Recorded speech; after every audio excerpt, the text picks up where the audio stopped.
চলো বন্ধুরা তোমাদেরকে দেখাই আমি আজকে পুরো ঘর গুছিয়েছি, সুন্দর করে সাজিয়েছি আমার মনের মতন করে।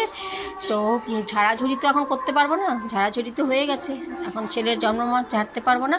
কাপড় দিয়ে সব মুছে নিয়েছি, দেয়াল, এই টিন, এই ঘরটা টিনের, তার ছেলের ড্রয়িংগুলো এগুলো সব কাপড় দিয়ে মুছে নিয়েছি। পর্দা চেঞ্জ করছি, এই রুমের পর্দাগুলো অন্য না লাগিয়েছি, আর বেডশিটটাও চেঞ্জ করে আমার ডগিকে এখানে বসিয়ে রেখে দিয়েছি, বুঝলে। এই হলো এই ঘরটা। এই ঘরটা প্রথমে এই যে দরজা দিয়ে ঢুকে এই ঘরটা ফার্স্টে আমার, এটা ছেলের ছিল পড়ার ঘর, ড্রয়িং ক্লাস, তবলা ক্লাসে। এখন আমাদের একটা বেডরুমের মতন করে নিয়েছি। আর এইখানে জুতো চটি রাখা থাকে, আগে গাড়ি রাখা থাকতো। তারপরে আমার এই রুমটা, এটা হচ্ছে ড্রয়িং রুম, এটা তো তোমরা দেখতেই পাও।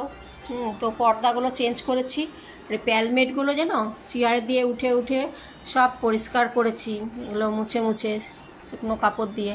তারপরে এই এত বড় শোকেস, এই শোকেসটার উপরটা তো আমি হাত পাই না, সব তুলে চেপে চেপে শোকেস পরিষ্কার করেছি।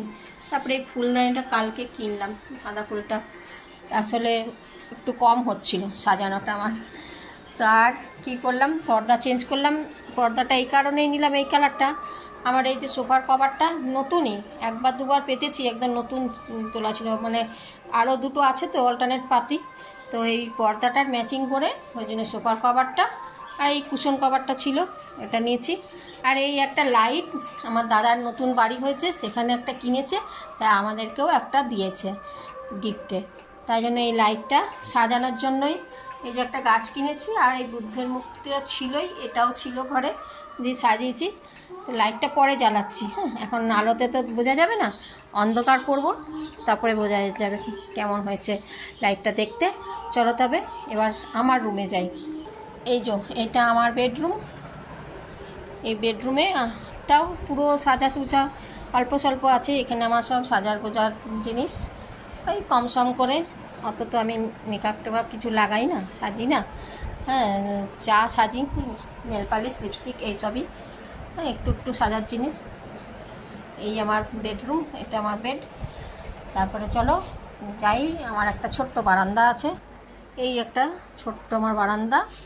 আর এই যে বারান্দায় একটা এই আলমারিতে এখানে একটা কাঁচের বাসন টাসন রাখা থাকে, আর ছেলের ওই গাড়িগুলো দেখিয়েছিলাম, এই কয়েকটা রেখেছি গাড়ি তুলে।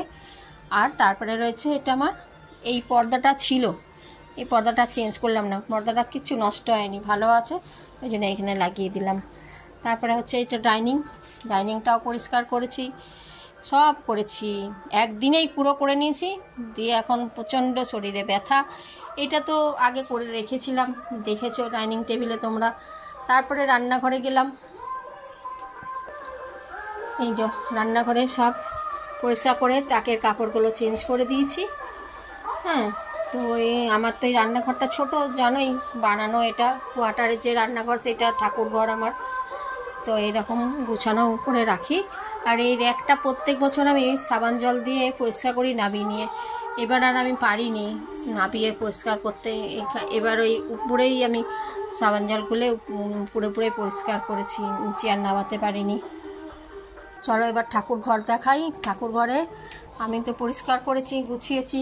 আর এই পর্দাটা চেঞ্জ করিনি, পর্দাটা কিছুদিন আগেই কিনেছিলাম নতুন, তাই জন্য আর চেঞ্জ করলাম না পর্দাটা, খালি এই ঠাকুরের এই তাকের কাপড়গুলো চেঞ্জ করলাম। ঠাকুর পুজো আজকে আমি করিনি, ও বড়ই করেছে ঠাকুর পুজো।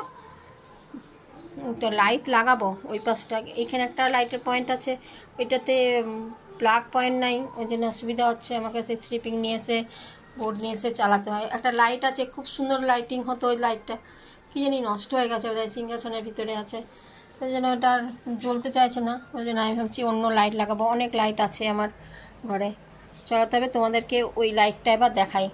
এই দেখো লাইটটা এবার জ্বালাচ্ছি, এবার ঘরটা অন্ধকার করি, না হলে কিন্তু ভাল লাগবে না দেখতে। এই দেখো কেমন লাগছে বলো তো।